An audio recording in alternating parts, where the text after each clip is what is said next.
لے گئے جان و دل جسم سے کھینچ کر، ہم اگر روح کو تازگی دے گئے۔ قاری امتیاز اظہر صاحب بجنوری بڑے خوبصورت انداز میں نعتیہ کلام پیش کر رہے تھے۔ حاضرین محترم، وقت کافی ہوتا جا رہا ہے۔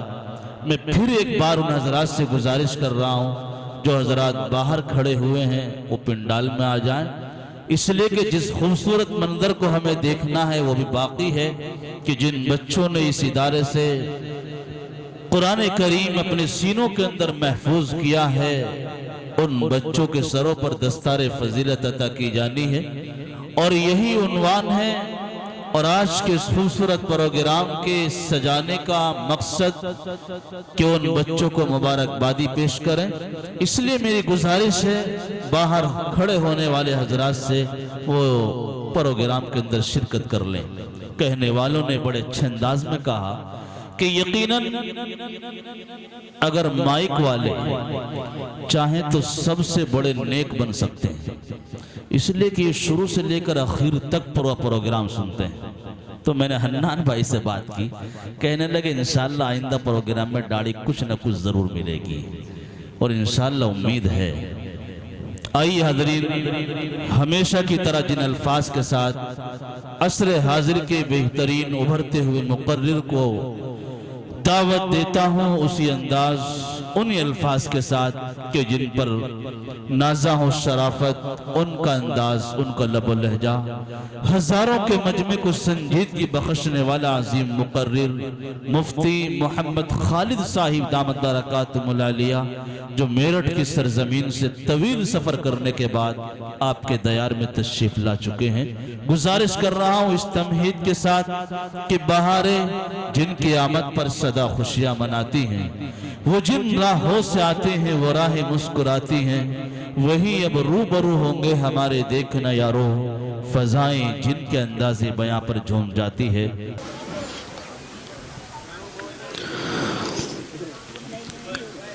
ان الحمد للہ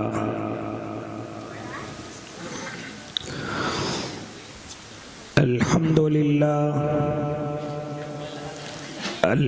للہ نحمده ونستعینه ونستغفره ونؤمن به ونتوکل علیہ ونعوذ باللہ من شرور انفسنا ومن سیئات اعمالنا من يهده الله فلا مضل له ومن يضلله فلا هادي له ونشهد أن لا إله إلا الله وحده لا شريك له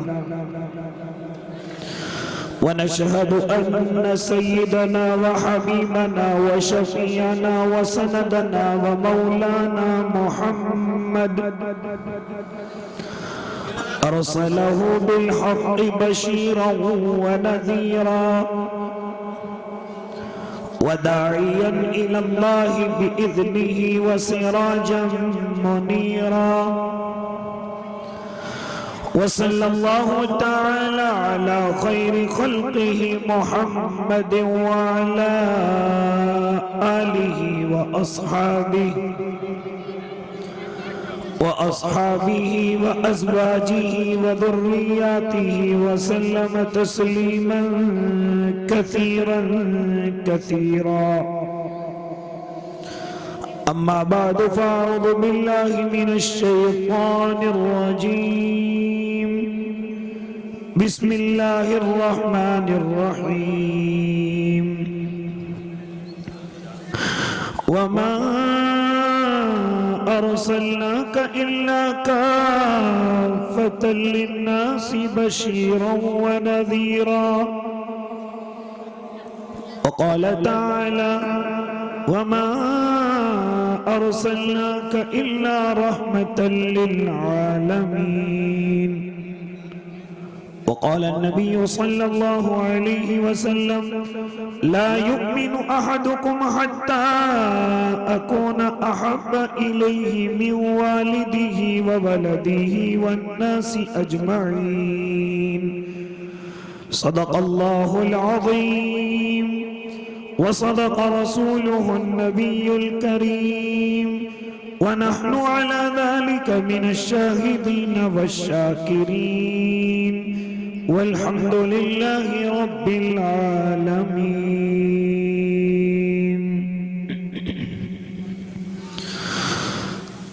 وہ شمع اجالا جس نے کیا 40 برس تک غاروں میں، ایک روز چمکنے والی تھی سب دنیا کے درباروں میں۔ گر ارض و سما کی محفل میں لولا کلمہ کا شور نہ ہو، یہ رنگ نہ ہو گلزاروں میں، یہ روپ نہ ہو سیاروں میں۔ جو فلسفیوں سے حل نہ ہوا، جو نقطہوروں سے کھل نہ سکا، وہ راز کملی والے نے بتلا دیا چند اشاروں میں۔ باوقار علماء کرام، معزز سامعین عظام، عزیز دینی بھائیوں، بزرگوں، نوجوانوں اور معصوم بچوں، پردوں میں سماعت فرمانے والی پاکیزہ اسلامی مائیں اور بہنوں، اس وقت میں ناظم جلسہ حضرت اقدس حضرت مولانا ابن حسن صاحب قاسمی دامہ فیوزہم، حضرت اقدس قاری محمد دلشاد صاحب دامت برکاتہم، جن کی محبتیں پہلی مرتبہ آپ کے دیار میں حاضری کا شرف بخش رہی ہیں، دعا کریں اللہ صحیح کہنے کی اور ہم سب کو اس پر عمل کرنے کی توفیق عنایت فرمائے۔ میرے بھائی، اس وقت میں کیونکہ وقت بڑا تیزی کے ساتھ آگے بڑھ رہا ہے، اس لیے مجھے بہت مختصر گفتگو کرنی ہے۔ اگر وہ آپ مجھے محسوس کرائیں گے کہ آپ کو گفتگو سننا چاہتے ہیں تو میں اپنی گفتگو کو مکمل کروں گا، لیکن اگر مجھے احساس یہ ہوا کہ آپ میری بات کو مکمل نہیں سننا چاہتے تو انشاءاللہ مختصر سے بھی اختصار کی طرف لے کر کے آ جاؤں گا۔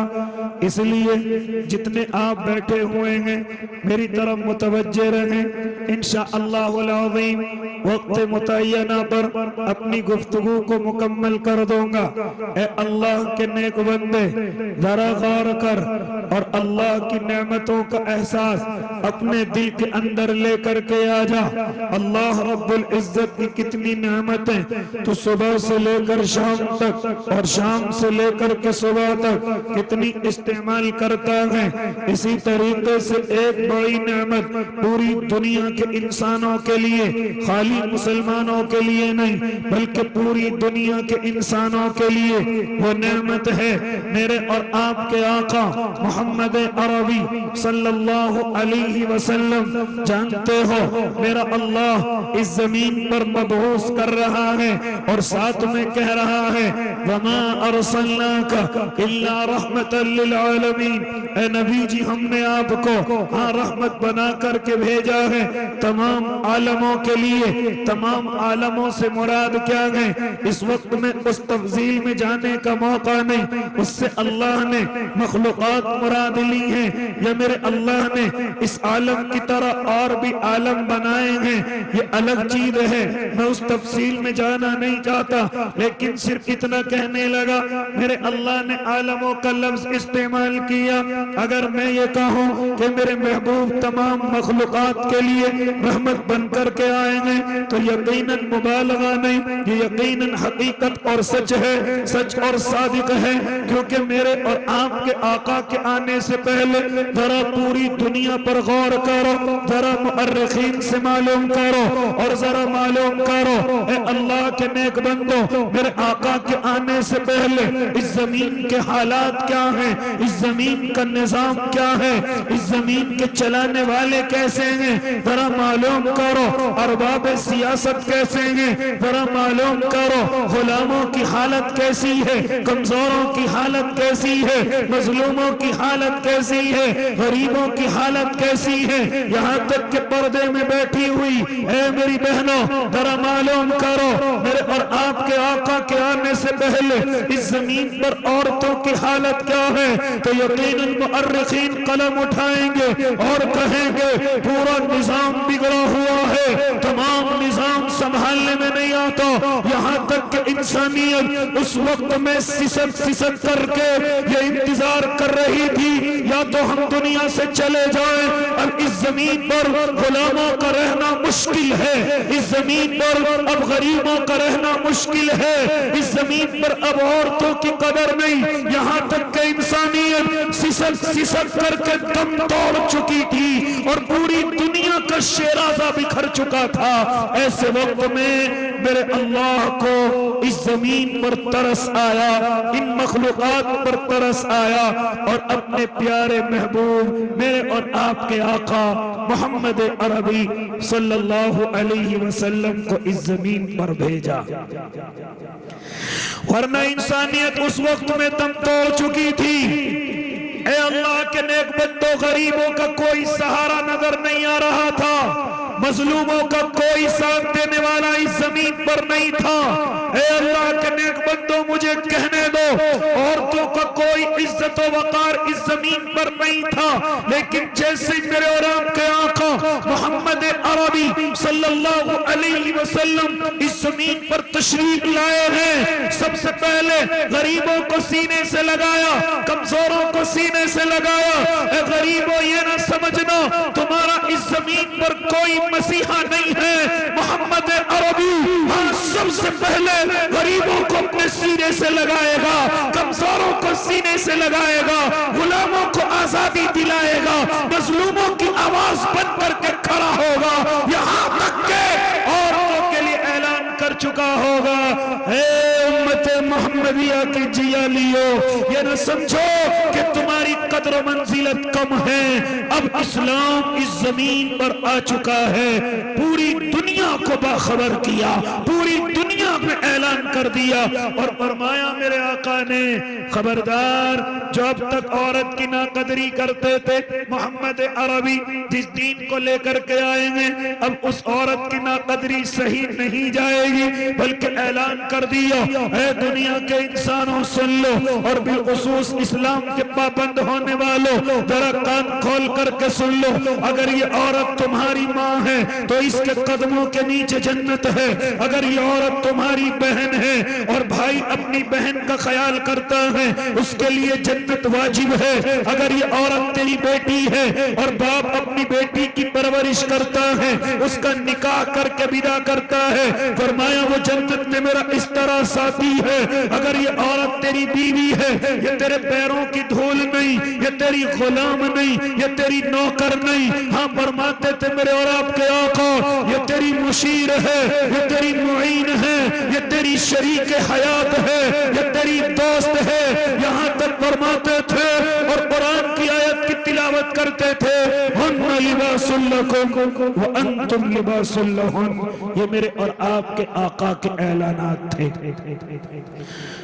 ورنہ اس زمین پر میرے آقا کے آنے سے پہلے غریبوں کا کوئی پرسان حال نہیں، کمزوروں کا کوئی پرسان حال نہیں، غلاموں کے ساتھ جانوروں کی طرح بدتر سلوک کیے جاتے، عورتوں کے ساتھ کتنے ناروا سلوک کیے جاتے، ذرا معلوم کرو علماء سے، اگر عورت ایام حیض کے اندر پہنچتی ہے، ہاں ان خصوصی دنوں کے اندر پہنچتی ہے، اس کو گھر سے باہر نکال دیا جاتا، جب تک پاک صاف ہو کر کے نہیں آئے گی گھر میں انٹری نہیں ہے، گھر میں آنے کی اجازت نہیں ہے، ہاں کھانا اور پانی لینا اس کے ہاتھوں کا تو بڑی دور کی بات، یہاں تک کہ اتنی ناقدری، ماؤں کی کوئی قدر نہیں، بہنوں کی کوئی حصہ داری نہیں، بیٹیوں کے حالات تو یہ ہیں اگر کوئی بیٹی کسی کے یہاں آ گئی وہ شرم کی وجہ سے اپنے منہ کو چھپاتا ہے، وہ شرم کی وجہ سے گھر سے نہیں نکلتا، ارے میری بیٹی پیدا ہو گئی، ارے میری بیٹی آ گئی،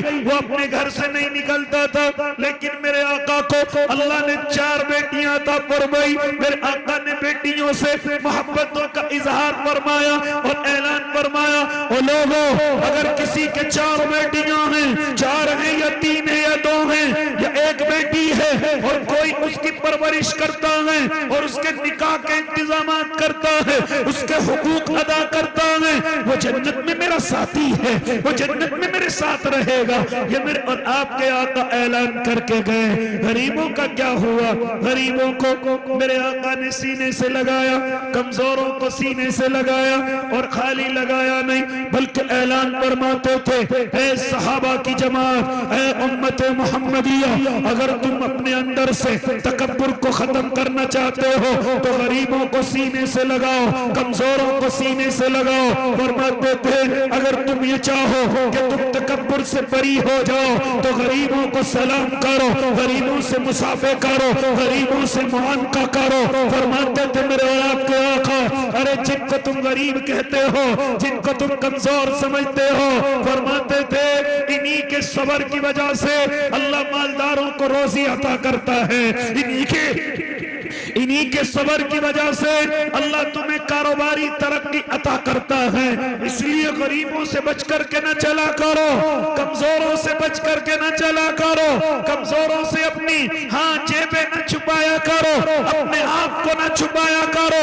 اسی طریقے سے جب غلاموں کا معاملہ آیا، ذرا معلوم کریں ہم حضرت بلال حبشی سے، اے اللہ کے بندے ہمیں بتا تو صحیح تو حبشے کا رہنے والا ہے، ہاں تو بتا تو صحیح اتنا بڑا تو نبی کا عاشق کیسے ہو گیا، نبی کا دیوانہ کیسے ہو گیا، ارے ذرا بتا تو صحیح۔ حضرت بلال فرماتے ہیں میں اس نبی کا کیوں نہ عاشق بنتا جس نے غلاموں کو جینے کا سلیقہ دیا، جس نے غلاموں کی عزت بڑھائی اور اتنی عزت بڑھائی کہ ہم نے اس کا کبھی احساس بھی نہ کیا تھا، یہاں تک کہ ہمیں غلامی سے سیدی تک پہنچا دیا۔ اے اللہ کے نیک بندو، ہمیں زمین سے لے کر آسمان فلک کا ستارہ بنا دیا۔ حضرت بلال سے کسی نے معلوم کیا، اے بلال اللہ کے نبی سے بڑی محبت کرتے ہو، دین سے بڑی محبت کرتے ہو، یہاں تک کہ کفار تمہارے سر پر پتھر رکھتے ہیں، تمہارے سینے پر پتھر رکھتے ہیں، اور پتھر رکھ کر کے تم سے یہ کہتے ہیں نبی کو بھول جاؤ، اللہ کو دل سے نکال دو۔ لیکن اے بلال کیا وجہ ہے کہ تم نے مرنا پسند کیا لیکن اللہ اور اس کے محبوب کو تم دل سے نہ نکال سکے؟ بلال اس کی وجہ کیا ہے؟ نعرہ تکبیر، نعرہ تکبیر، علماء دیوبند، علماء دیوبند، حضرت مولانا مفتی محمد خالد میرٹھی، نعرہ تکبیر۔ بلال اس کی وجہ کیا ہے؟ ذرا سنو اللہ کے نیک بندو، فرماتے تھے حضرت بلال میں کالا کا لوٹا نہ میرے خاندان کا معلوم ہے، میں بالکل اجنبی انسان ہوں، غلامی کی زندگی گزارتا ہوں، میں حبشے سے بھاگ کر کے آیا، مکے میں کسی کا غلام ہو گیا، یہاں تک کہ ایک مرتبہ میں بہت مختصر گفتگو کرنے لگا۔ حضرت بلال فرماتے ہیں کہ ایک مرتبہ رات کا وقت ہے، ایک مرتبہ میرے سردار نے مجھ کو کہا اے غلام تجھے یہ ستو پیسنا ہے، ذرا ستو کو اتنے وقت میں پیسنا ہے۔ حضرت بلال فرماتے ہیں میں جیسے ستو کو پیسنے بیٹھا میں نے دیکھا کہ میرے بدن کو بخار آ گیا، میرے بدن کو کپکپاہٹ ہو گئی، ہاں میرا بدن کپکپانے لگا، اتنی شدت کا بخار ہے، اتنا تیز بخار ہے کہ میرا بدن کپکپانے لگا، میں سردی کی وجہ سے کانپ رہا ہوں۔ میں اپنے سردار کی طرف پہنچا، میں نے اپنے سردار سے کہا اے میرے سردار محترم میرے بدن کو بخار آ گیا ہے، ہاں میرے اندر اتنی سکت اور طاقت نہیں ہے کہ میں اس ستو کو مکمل کر سکوں۔ چنانچہ غلام نے حضرت بلال کو لات ماری ہے اور مار کر کے کہا ہے یہاں غلاموں کی کوئی قدر نہیں ہے، یہاں غلاموں کے ساتھ جانوروں کی طرح سلوک کیا جاتا ہے۔ تمہیں اتنے وقت میں یہ ستو مکمل کرنا ہے، تمہیں اتنے وقت میں اس نوکری کو مکمل کرنا ہے۔ حضرت بلال فرماتے ہیں میں روتا ہوا، میری آنکھوں سے آنسو جاری ہے، میں روتا ہوا اس ستو کو پیس رہا ہوں، دیکھتا ہوں کہ میرے گھر کے اندر ایک خوبصورت نورانی چہرہ میرے گھر کے اندر تشریف لایا ہے۔ میں نے دیکھا دروازہ کھلا اور ایک نورانی چہرہ میرے گھر کے اندر آیا۔ ہاں میں نہیں پہچانتا کون ہے، میں نہیں جانتا وہ کون ہے، لیکن جیسے ہی وہ نورانی چہرہ میرے گھر کے اندر آیا سیدھا میری طرف بڑھا، میری آنکھوں میں آنسو دیکھے، ہاں میرے زاروں قطار آنسووں کو دیکھا۔ فرماتے ہیں حضرت بلال وہ نورانی چہرہ میرے قریب آیا اور آ کر کے معلوم کرنے لگا او اللہ کے بندے تیری آنکھوں میں آنسو کیوں ہیں، تیرے رونے کی وجہ کیا ہے؟ بلال کہتے میں نے کہا جاؤ اس زمین پر کوئی غلاموں کا خیال کرنے والا نہیں، کوئی ہمارے آنکھوں کے آنسووں کو دیکھنے والا نہیں، کوئی ہمارے ساتھ حسن سلوک کرنے والا نہیں۔ تم کون ہو جو معلوم کرتے ہو میری آنکھوں کے اندر آنسو کیوں ہیں؟ حضرت بلال فرماتے ہیں میں نے ان کو نہ بتایا لیکن ضد ہوتی گئی او اللہ کے بندے بتاتا کیوں نہیں؟ حضرت بلال کہتے ہیں مجھے مالک نے کچھ کام بتایا لیکن میرے بدن کو بخار ہے، میں یہ کام نہیں کر سکتا۔ فرماتے وہ نورانی چہرہ اپنے گھر سے باہر نکلے اور جلدی سے پانی کا پیالہ اور دودھ کا پیالہ دوائی لے کر کے بڑی تیزی کے ساتھ بلال کی خدمت میں پہنچے ہیں اور پہنچ کر کے کہا اے بلال ذرا اس دودھ کو پیو، اے بلال ذرا یہ دوائی کو کھا لو اور جا کر کے آرام کر لو۔ بلال کہتے ہیں اگر میں آرام کرنے لگا یہ ستو کون پیسے گا؟ آرام کرنے لگا اس سردار کی بات کو مکمل کون کرے گا؟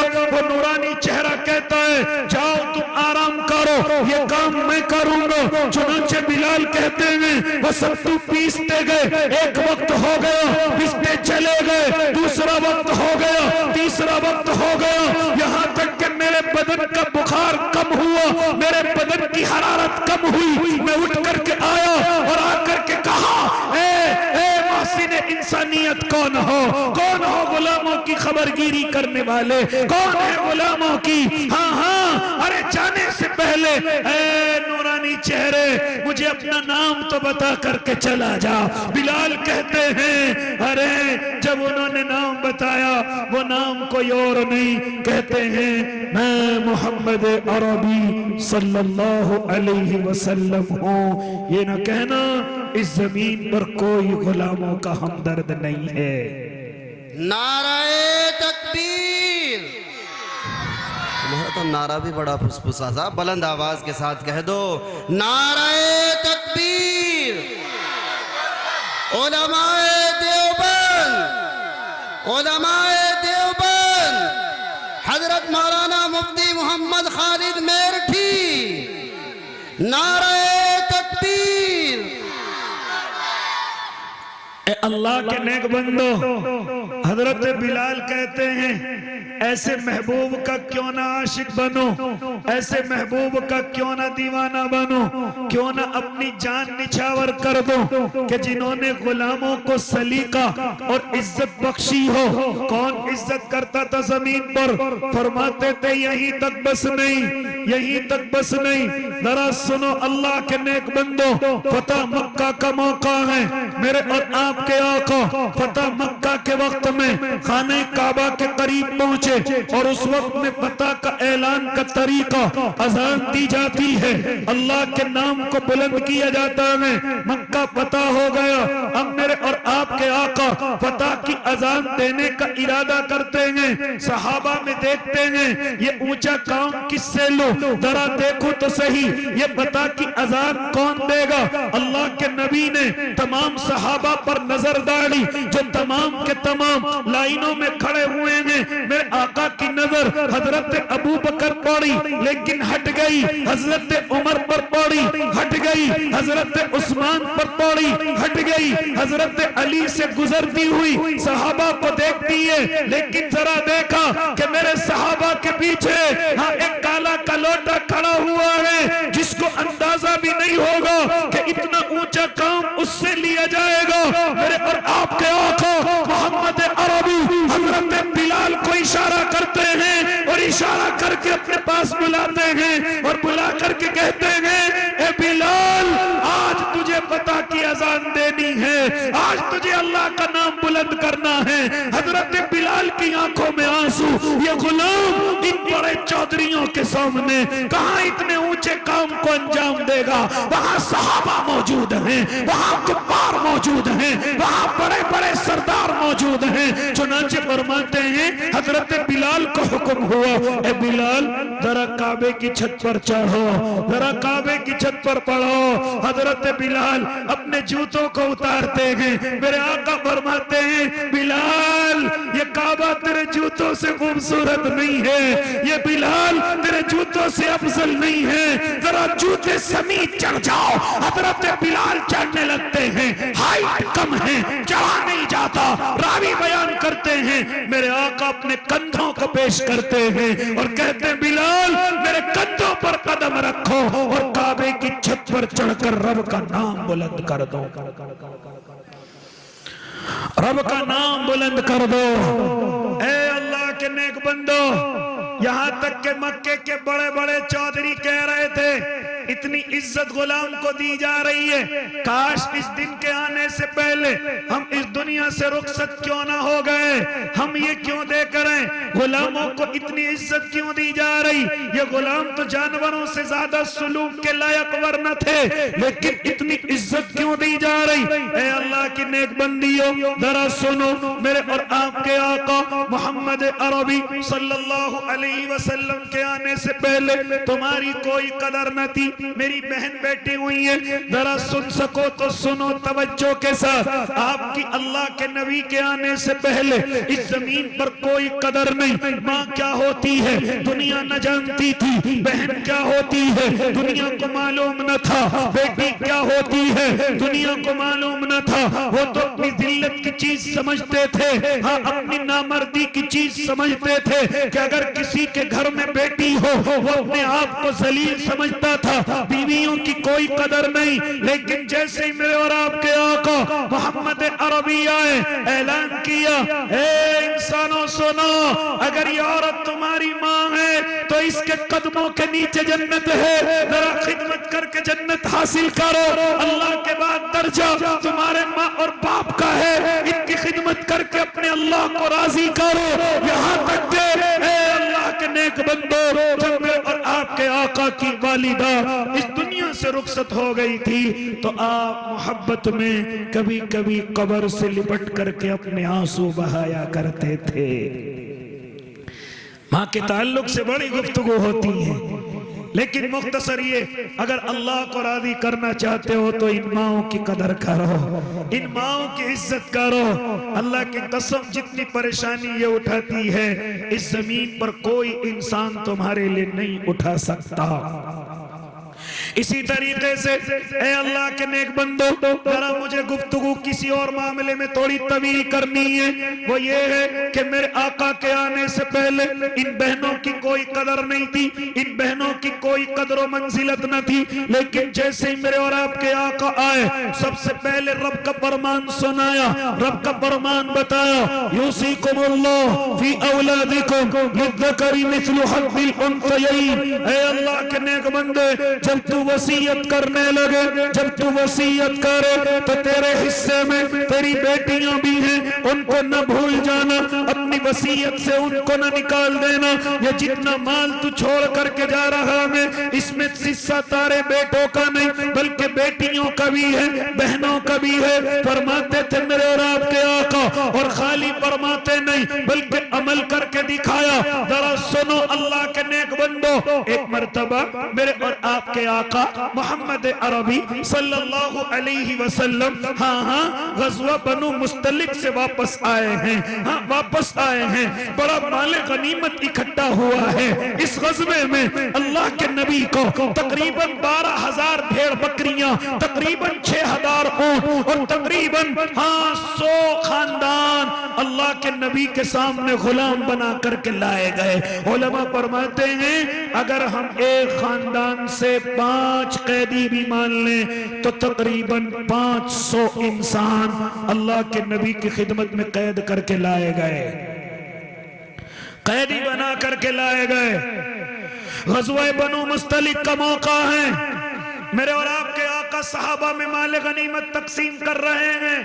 ایسے وقت میں ایک بوڑھی اماں کھڑی ہو جاتی ہیں اور صحابہ کے درمیان میں آ کر کے کہتی ہیں اے اللہ کے نبی کے صحابہ، ذرا جانتے ہو یہ جو تمہارا سردار ہے، یہ جو تمہارا آقا ہے، جانتے ہو یہ میرا بھائی ہے، میں اس کی بہن ہوں. یہ بوڑھی اماں غزوہ بنو مستلق کے موقع پر صحابہ کو کہہ رہی ہے اے اللہ کے نبی کے صحابہ، جانتے ہو یہ جو تمہارا سردار محمد عربی ہے یہ میرا بھائی ہے اور میں اس کی بہن ہوں. صحابہ آپس میں چیمے گوئیاں کرتے ہیں اے بھائیو، اللہ کے نبی کے تو کوئی بہن نہیں تھی، اکیلے تھے. یہ کون عورت ہے جو اپنے آپ کو اللہ کے نبی کی بہن کہتی ہے؟ صحابی دوڑتے ہوئے اللہ کے نبی کی خدمت میں پہنچے اور جا کر کے عرض کیا یا رسول اللہ، دروازے پر ایک بوڑھی اماں کھڑی ہوئی ہیں اور آ کر کے کہہ رہی ہیں محمد عربی میرا بھائی ہے، میں اس سے ملنا چاہتی ہوں. اللہ کے نبی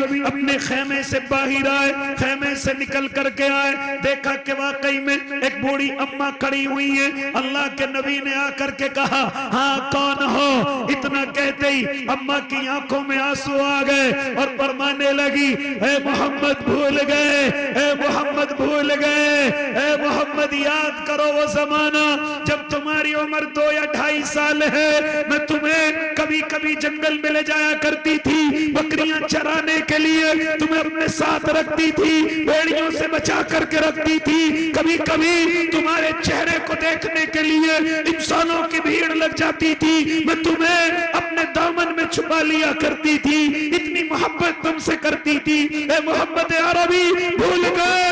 یاد کرو وہ زمانہ کہ جب تم 2-2.5 سال کے تھے، میں جنگل میں لے جاتی، تمہیں اپنی گود میں اٹھاتی اور اٹھا کر کے آسمان کی طرف دیکھ کر کے کہتی ربنا ابقی لنا محمدا، ربنا ابقی لنا محمدا.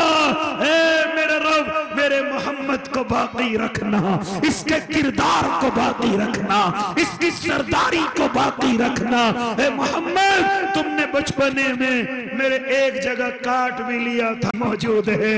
اے محمد یہ تم نے کاٹا ہے. اللہ کے نبی فرماتے ہیں مجھے سمجھ نہیں آ رہا ہے کون ہے. جب کافی دیر ہو گئی، ان کی بھی آنکھوں میں آنسو، میری بھی آنکھوں میں آنسو. چنانچہ وہ اماں کہنے لگی ہاں ہاں محمد، میں تمہاری سگی بہن تو نہیں ہوں، کیوں پہچانو گے؟ میں تمہاری سگی بہن نہیں ہوں، میں تمہاری رضائی بہن حضرت حلیمہ سعدیہ کی بیٹی شیمہ ہوں. اللہ کے نبی فرماتے ہیں کہ اتنا سننا تھا. جو صحابی دیکھ رہے فرما رہے میرے آقا کی آنکھوں سے آنسو زاروں قطار آنے لگے.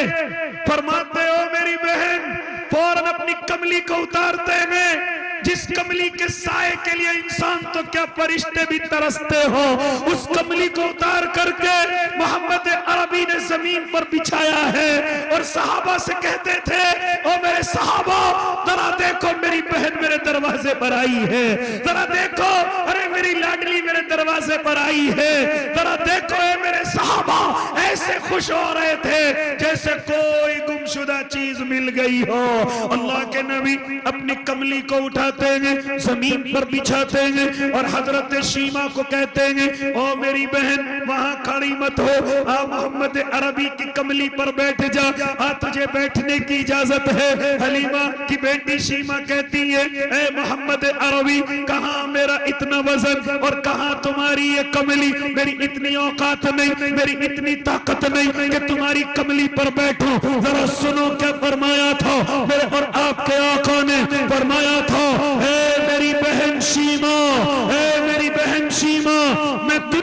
لیے چاہے جو ہو، لیکن تیرے لیے ہمیشہ تیرا بھائی رہوں گا، میں تیرے لیے ہمیشہ تیرا بھائی رہوں گا۔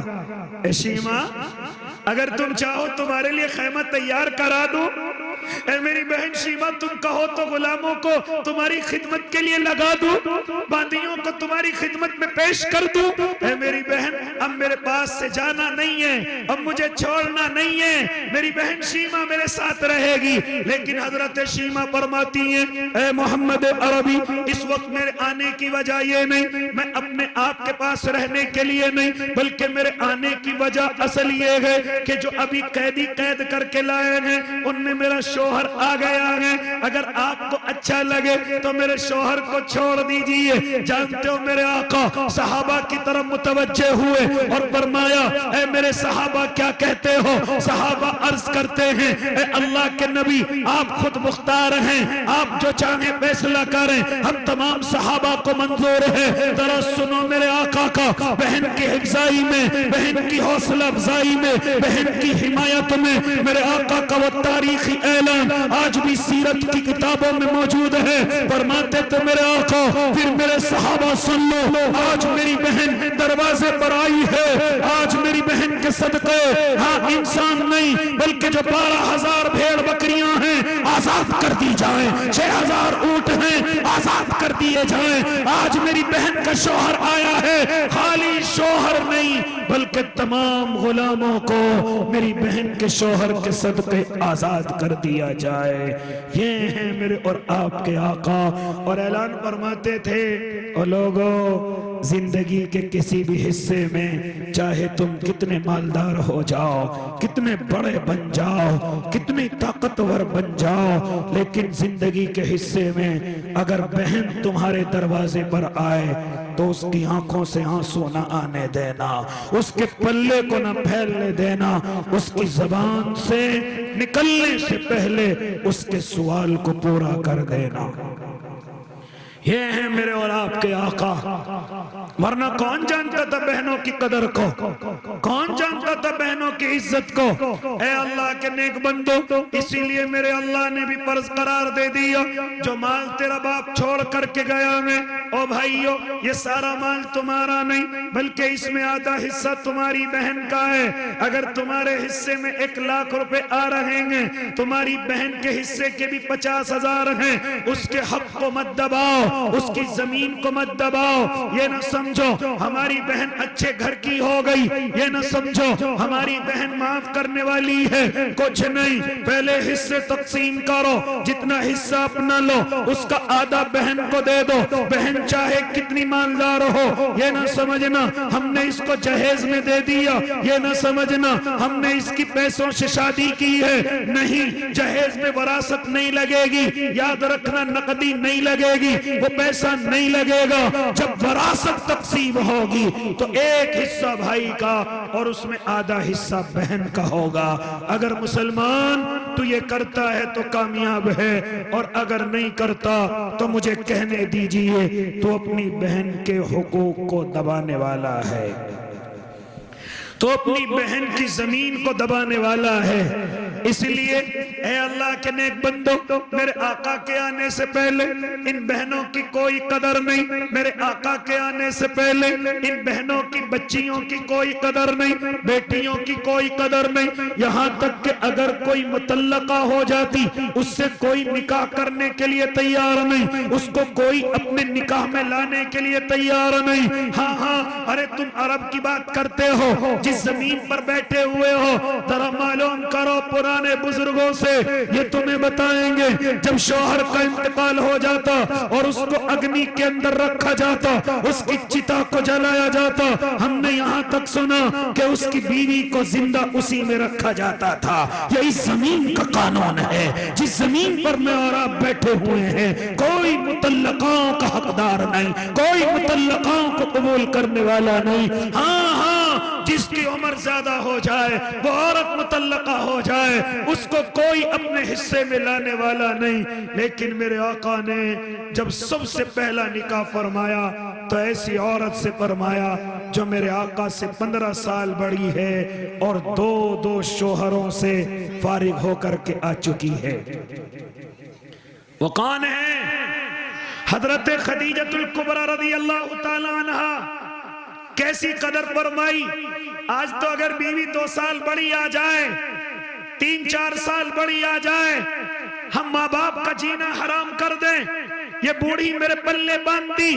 اے اللہ کے نبی کے دیوانوں اور نبی کے فالووروں، ذرا معلوم کرو اصحاب سیر سے حضرت خدیجۃ الکبریٰ کی عمر کتنی ہے. ذرا معلوم کرو. اللہ کے نبی کے ان دیوانوں سے فرمائیں گے کہ میرے آقا کی جوانی مضبوط جوانی ہے، 25 سال کا چھڑیلا نوجوان ہے، لیکن نکاح کے لیے 40 سال کی حضرت خدیجۃ الکبریٰ کو پسند کر رہے ہیں اور ان سے نکاح فرما رہے ہیں. خالی نکاح نہیں، یہ نہیں کہ وقت نہیں گزارا. معلوم کرو جتنی بھی اولادیں میرے اور آپ کے آقا کے ہوئی ہیں وہ سب حضرت خدیجہ سے ہیں، کسی اور بیوی سے نہیں، کسی اور ازواج سے نہیں. جتنی بھی میرے آقا کے اولادیں ہوئی ہیں صرف ایک بیٹا حضرت ماریہ قبطیہ سے ہے جو آپ کی باندھی ہے، ورنہ ان کے علاوہ 4 بیٹیاں ہیں، 2 بیٹے ہیں. یہ تمام کے تمام حضرت خدیجۃ الکبریٰ سے ہیں. اے اللہ کے نبی کے دیوانوں، ایک اور تعجب کی بات بتاؤ، اتنی محبت فرماتے تھے. ذرا غور کرنا، جب تک حضرت خدیجہ نکاح میں رہی میرے آقا نے دوسرا نکاح نہیں فرمایا. معلوم کرو علماء سے. تمام نکاح حضرت خدیجۃ الکبریٰ کے بعد ہوئے ہیں. ذرا معلوم کرو اللہ کے نیک بندو. اور خالی ایسے نہیں، 6 اولادیں پیدا ہوئی ہیں.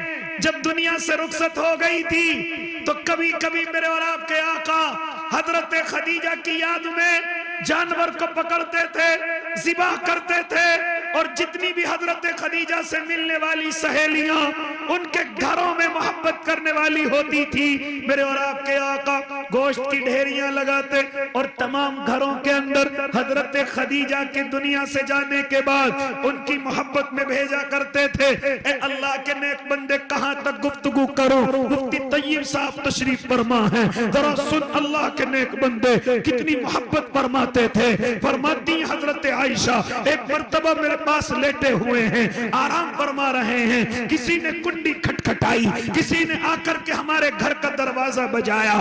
حضرت عائشہ فرماتی ہیں اگر کوئی کنڈی کھٹکھٹاتا تو مجھے حکم نہ فرماتے تھے، بلکہ خود کھڑے ہو کر کے جایا کرتے تھے اور دروازہ کھولتے تھے. او اللہ کے نیک بندو، ذرا محبت کا اندازہ کرو. حضرت عائشہ فرماتی ہیں، صدیقہ رضی اللہ تعالی عنہا فرماتی ہیں کہ ایک مرتبہ کنڈی بجی ہے، میرے آقا نے دروازہ کھولا، دیکھا کہ دروازے پر ایک بوڑھی اماں لکڑی کا سہارا لیے ہوئے، ڈنڈے کا سہارا لیے ہوئے دروازے پر کھڑی ہوئی ہیں. آقا کو دیکھ کر کے وہ بوڑھی اماں رونے لگتی ہیں، میرے آقا بھی ان کو دیکھ کر کے رونے لگتے ہیں، یہاں تک کہ کافی دیر ہو گئی، زاروں قطار رو رہے ہیں، بوڑھی اماں بھی رو رہی ہیں، اللہ کے نبی بھی رو رہے ہیں، آپس میں بات نہیں کرتے، صرف آنسو بہا رہے ہیں. اے اللہ کے نیک بندو، جب روتے روتے کھڑے کھڑے تھک گئے، دونوں بیٹھ گئے، اماں بھی بیٹھ گئی، آقا بھی بیٹھ گئے، اب بیٹھ کر کے رونے لگے. جب کافی دیر ہو گئی اللہ کے نبی نے آواز لگائی، اے میری حمیرہ ذرا دیکھو گھر میں کوئی چیز کھانے کے لیے ہے.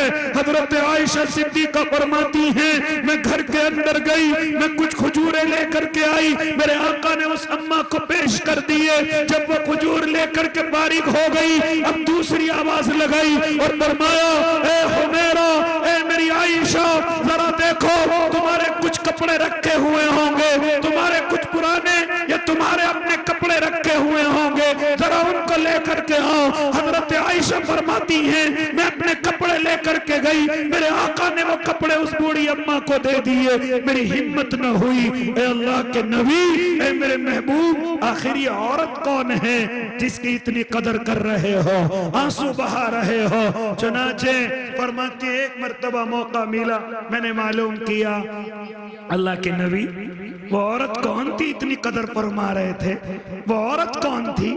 میرے آقا کی آنکھوں میں آنسو آ گئے. فرماتے صدیقہ وہ میری خدیجہ کی سہیلی تھی، وہ میری خدیجہ کے ساتھ رہتی تھی، وہ جب میری خدیجہ سے ملنے آتی تھی تو میری خدیجہ بھی ایسے کھانے کی چیزیں دیتی تھی، کپڑے دیتی تھی۔ فرماتے ہیں آج جب وہ میرے سامنے آئی مجھے میری خدیجہ کی یاد آ گئی، میری آنکھوں میں آنسو آ گئے۔ مرنے کے بعد بھی محبت فرماتے تھے، دنیا سے جانے کے بعد بھی محبت فرماتے تھے۔ یہ سبق دے کر کے گئے۔ فرماتے تھے کبھی کبھی حضرت عائشہ غصے میں ہو جاتی تھی، فرماتی تھی محبوب اس بوڑھی اس سفید چمڑے والی کو اتنا کیوں یاد کرتے ہو، اتنا کیوں یاد کرتے ہو؟ فرماتی ہے میں اتنا کہتی پھر آقا کی آنکھوں میں دیکھتی تو آقا کی آنکھیں سرخ ہو جایا کرتی تھی۔ فرماتے تھے عائشہ میری خدیجہ خدیجہ ہی تھی۔ ہاں رب کی قسم جب مکے والوں نے مجھے دروازوں سے بھگا دیا، اپنے دروازوں کو بند کر لیا، اس وقت میں کسی اور نے دروازہ نہیں، میری خدیجہ نے میرے لیے دروازہ کھولا تھا۔ کیسے اس کو یاد نہ کروں؟ جب ابتدائے اسلام میں اسلام بڑا کمزور حالت میں تھا، سارے غلام، سارے کمزور، سارے غریب اسلام کے سائے میں آ رہے تھے، کوئی کھانے کی چیز نہیں تھی، رکھنے اور پہننے کی چیز نہیں تھی۔ اس وقت میں میری خدیجہ نے سارا مال اللہ کی محبت میں اس لیے قربان کر دیا تھا تاکہ اسلام مضبوط ہو جائے۔ میں خدیجہ کو کیوں نہ یاد کروں؟ فرماتے ہیں جب مجھے نبی بنایا گیا میں غار حرا سے لڑکتا ہوا لہراتا ہوا اپنے قدموں کو ایک جگہ نہ جمتے ہوئے دیکھ کر جیسے ہی میں ہوتا ہوا آ رہا تھا اس وقت میں سینے سے لگانے والی کوئی اور نہیں۔ میں نے کہا خدیجہ مجھے ایسا لگتا ہے مجھے نبی بنا دیا ہے۔ خدیجہ کہتی ہاں مجھے بھی لگتا ہے، لیکن میں نے ایک بات اور کہی، اے میری خدیجہ اس وقت میں مجھے کون نبی مانے گا، کون میری دعوت کو قبول کرے گا؟ آقا فرماتے تھے میری خدیجہ نے جو حوصلہ افزائی کی اور فرمایا تھا محمد عربی آپ سب سے پہلے دین کی دعوت مجھے دیجئے، میں آپ کو نبی مانتی ہوں اور اللہ پر ایمان لاتی ہوں، میں کیوں نہ ان کو یاد کروں؟ اس لیے او اللہ کے نیک بندو، میرے آقا کے آنے سے پہلے کوئی قدر ان عورتوں کی نہ تھی۔ یہ پردہ، یہ عزت، یہ شوہر اور بیوی کی محبت، یہ بہن اور بھائی کی محبت، یہ بیٹی اور باپ کی محبت، یہ ماں اور بیٹوں کی محبت، یہ سب میرے نبی کا صدقہ ہے، ورنہ کوئی قدر نہیں جانتا تھا، کوئی عزت نہیں جانتا تھا۔ اس لیے تو فرمایا قرآن میں وَمَا أَرْسَلْنَاكَ إِلَّا رحمت للعالمین، اے نبی جی ہم نے آپ کو تمام عالموں کے لیے رحمت بنا کر کے بھیجا ہے۔ اللہ مجھے اور آپ کو ان باتوں پر عمل کی توفیق دے دے، آمین۔ وآخر دعوانا